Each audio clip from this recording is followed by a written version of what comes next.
Good morning, everybody. This is Dana Leggett, and welcome to my podcast, Talk About Everything and All About Nothing. I'm just doing a short this morning just to explain how my weekend went. I enjoyed my weekend. I enjoyed my family. I enjoyed my friends.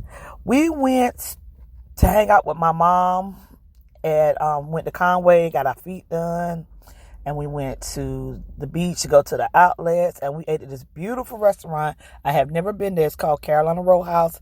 It is in North Myrtle Beach, and the food was excellent, awesome. They did a great job on my ribs, and I had chicken breasts. It's like a chicken cordon bleu, but except it wasn't deep fried. It was grilled, the whole thing. Delicious. So I was there with my cousin Shanika, who I don't never even spend any time with, but we was close as kids coming up.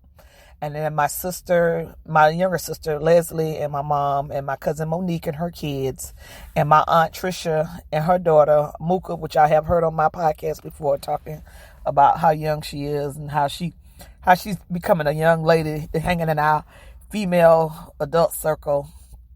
And then I talked to my niece, and my nephew, which is CC Brantley and Armani Brantley. So I had a great weekend. I did some things, and I talked to some people. But then I got Mullins, South Carolina. For people who don't know, Mullins, South Carolina had a food truck festival. It was awesome, folks. I mean, we didn't stay long, but we rode through, and I was impressed with all the different venues. I impressed with all the different food trucks, and even people that had their businesses had stuff set up on the sidewalks in front of their businesses of different foods and crafts and arts and stuff like that. A lot of people call it artisan. I don't. I call it trying to revive a dying town. Cause Mullins is a very small town. When people used to have jokes about you got one traffic light, literally we probably have 4 in the whole town, but it's coming back to life. Businesses are coming back. Families that used to live there are moving back, and that's a good thing. I mean, if I could move back, I would, but I work at a slaughterhouse in a whole nother state. But I can't I did it when I first started working at this plant. I would drive there, but I can't do it anymore. I done got older now, and I done been here too many years. I'm used to rolling out of bed just in enough time to take my shower, comb my hair, pick out my clothes, and come to work. I don't have time to get up a whole hour and a half, get myself ready, including fix my food or lunch or whatever, and stopping off and getting gas and doing. I ain't got that in me no more. I'm lazy about some things, and that's one of the things I'm lazy about. Plus, all my children live here in North Carolina, so I enjoy being in North Carolina with my kids. But South Carolina is just over the border. Mullins and it's just over the border in South Carolina. So if I want to go home and visit my mom, or even my grandmama or my sisters, forgive me, I can't, because it's literally just over the border. It's an hour and a half drive where I want to get to where I want to be at, but it's worth it if I just want to pick up and this hour and a half, hour and 20 minutes. I can drive, check on my mom, check on my sisters, and see what's going on with my family, because literally almost my whole family is there. I also talked to my cousin Delta, who I can't wait for her to be on my show, because people do not believe the things that come out her mouth. People think I be joking when I talk about I got different family members that you just don't believe will take you in the mindset of this can't be a real person. Like, people see stuff on TV, oh, that's just for show. That's when you see a reality show, they just doing that. No. I have a cousin Delta that you come wrong with her. I don't care how small the infraction is. She gonna throw a drink, but you better look up, because she coming too. It's not like she gonna throw a drink and step back. No, she gonna throw a drink and 2 blows. She gonna give you a 2-piece and a biscuit. And she always say, I'm too old to start these fights. I'm too old to get down like I used to. But so why in the last month she done been in 2 of them? I'm so confused about her. I love her. And like I said, now I'm one of those people, I'm down with her, even at my bad knees and sad ankles, or my sad cankles, however you want to put it. I don't understand, because you would think I'm a big girl, but I'm a big girl whose body is trying to fall apart, and I'm trying to keep it together with spandex and tape. So please understand that about me. And I talked to and of course I talked to my PA. For all who don't know, Antonio Rollins is my youngest son. He's also my PA, my personal assistant. And sometimes I think he takes sorry to a whole new limit, but he does. So I can't even say nothing about that. But we always, like I tell people, I've always been able to talk to my children about their life, about things going on in their life. Now, he always tells me situations that he have to go through. I don't have to save him from them, but he know if he called me, I'm coming to do my best. I'm coming. I'm bringing my husband, Mr. Marcus. I'm coming. I might have to call my oldest son, Al, who is also a gentle bear, but don't get it twisted. His cub brother, he will protect. So he told me a story last night, and I knew it had to be hilarious and dangerous at the same time. He never can give me a story like, look, Mom, we on school break on campus, and I'm going to the school party, and I'll be home about so and so. No. That would be so normal. Look, Mom, I go to this college party, and we got home, and so, and now we going to bed. No, not Antonio. Not Antonio. Not Antonio. He will not do that for me. So he calls me, he said, Mama, what you doing? I said, I'm picking Mickey up. She went on a date. She got this little boyfriend of hers. We went to her boyfriend's house, met his mother. Nice lady. And we got on the way back. He calls and he said, and I said, what are you up to? Because you hadn't been home all day. He used to come home on Sunday because he know we have our podcast to work on. My podcast to work on, but he knows he gets paid to actually work on the podcast. And I'm a fire him because he didn't come home yesterday, but I read on my Facebook page and I noticed that he had been working in my social media account, so I can't even get mad because, again, when I think he ain't doing nothing, he comes through like a hero. He said he went to a party on campus. And I said, Antonio, he said, Mama, I went with my homegirl and one of her friends. And we had another homegirl who drove and two of her friends. So he calls his friends his chickadees. I say he the smallest rooster in his chickadee coop because all his friends are way bigger than him, even though they all are females, but they're way bigger than him. Peanut is a small man in stature. He's only about 5'5", or maybe 130 pounds, if that. So he's like, I had to get my chickadees. He said one of my chickadees had lost her wig. And he's like, no, not one of my chickadees. One of my friends had lost her keys, and the reason they lost the keys because the driver to the second car was still in the party as we were trying to go. And he said, now all my girlfriends are drunk, and I'm trying to get all my little eggs, and he called them eggs. I'm trying to get all my little eggs in the basket together, but they keep falling out the bed, keep rolling out the basket. I said, Peter, get to the point. So he said, Mama, while I was in there, a transsexual female got jumped by a bunch of guys. And he said, when they got jumped by a bunch of guys, he said, I felt impelled to help him out. He said, I said, Peanut, do you know how little you are?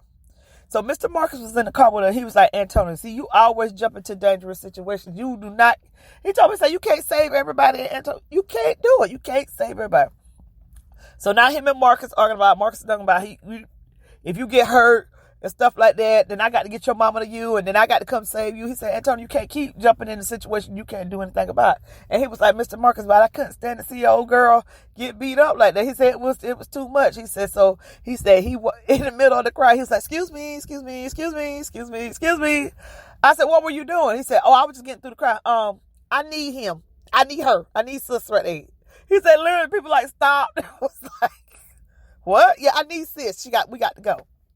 He said, I didn't know sis. He called him sis. I didn't know sis from a can of paint. So we got him down, and someone had already called the police, and he was talking to the police, and they talked to me. What happened? I said, I don't know him. He said, I just know that a lot of people know me, and a lot of people know they won't hurt me. So when I went in and got sis out there, kept calling him sis, and then give him a name, out the fray of these guys, he said they allowed me to take her out, and said, then they got him back the way he needed to be. He said, because he was with his collection of people, and they got him back to his friends and stuff. She said, but he said, then I went back in and started collecting his stuff, like he's talking about his boobs was on the floor, so he got his fake titties. I said, Peter, now I'm laughing, and I shouldn't be, but it was so funny because Peter is stupid. He said, I went and got his titties and his shoes. He said, Mama, I said, Peter, when you get in a fight and you get ready to leave, you don't go back and get nothing. You don't go back. He said, yeah, Mom, but fake breasts ain't cheap. He said, then now me and my friend Morgan up on the roof. Not Morgan. I forgot what he said. His other friend was up on the roof trying to get the hair back. Again, Peter, I said, well, now what if you fell off the roof and break your neck trying to get somebody's wig? Peter, when you in a fight, you let stuff go. You don't go back in there. You just let it go, son. He said, Mom, I couldn't do sis like that. I couldn't do sis like that. I said, well, who is sis to you? He said, I don't know, but he said, Mama, just human decency to watch somebody get jumped on and then be stripped out of their stuff. He said, Mama, it just broke my heart and I couldn't do it. And then I felt horrible. But then I understood. And then I said, I'm not trying to be judgmental, Peanut. I understand. But I said, when the situation started to get bad, sis should have got out of there right then.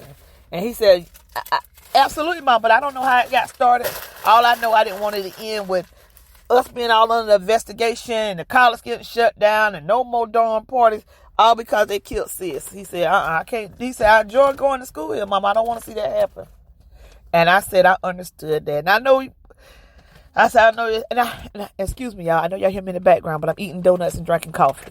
So that's what that rattling noise is. And I know Peanut going to kill me because I'm not going to let him edit it because I'm going to eat these donuts and drink this coffee while I talk to y'all. So anyway, so I was like, I understand that. And I raised him to be a good person. I raised him to, if you can help somebody, help somebody. And he takes that literally. If he can help somebody, he'll help somebody. It don't matter if he don't know you. It don't matter if he help you and you still bite his hand after that. He will come back and help you again. Now, if you bite his hand, he going to be cautious. But he ain't going to let nothing horrible happen to you if he's in the vicinity. But like I always tell Peanut, he is a small man in stature. He's only about 5'5", 130 pounds, if that. So he always jump in the fray to help somebody, and they ain't really got no body mass to go in there with. But for some kind of way, he said, Mama, I always had to get the gag, and I could talk myself out of most situations. Not all of them, but most of them. I said, well, I'm glad to know that. So that is my weekend update, because I had a great weekend till that, because he scares me to death. Well, Marcus always say, Dana, we got to let them grow up and be their own people.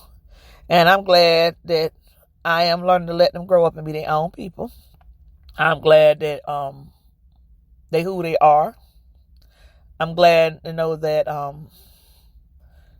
they're becoming good adults. And I'm glad that I can literally say, like I said, I may cuss like a sailor. I may say some ratchet stuff out my mouth, but I'm glad I put my children under the umbrella of God, the Holy Ghost, and the Holy Spirit. I mean, I know that they know who is who, and I'm glad they know who is God. I'm glad they know this. They know that they need to take some stuff to prayer before they jump out of it. Except that Peanut, he know this, but he'll rather jump in the fray and then pray to God later. That's the only way I can say it. Jump in and have to pray to God later. He like, Lord. And then he'll say at the end, like, look at God. And I always say, well, he do take care of fools and babies. So you the baby boy and a fool, but look at God. So, like I said, with that, we had a pretty good weekend. And I'm glad about that. And then I'm going to talk about one other thing, and I'm going to wrap my podcast up. For people who don't know, I was talking about my little doggy, Sebastian.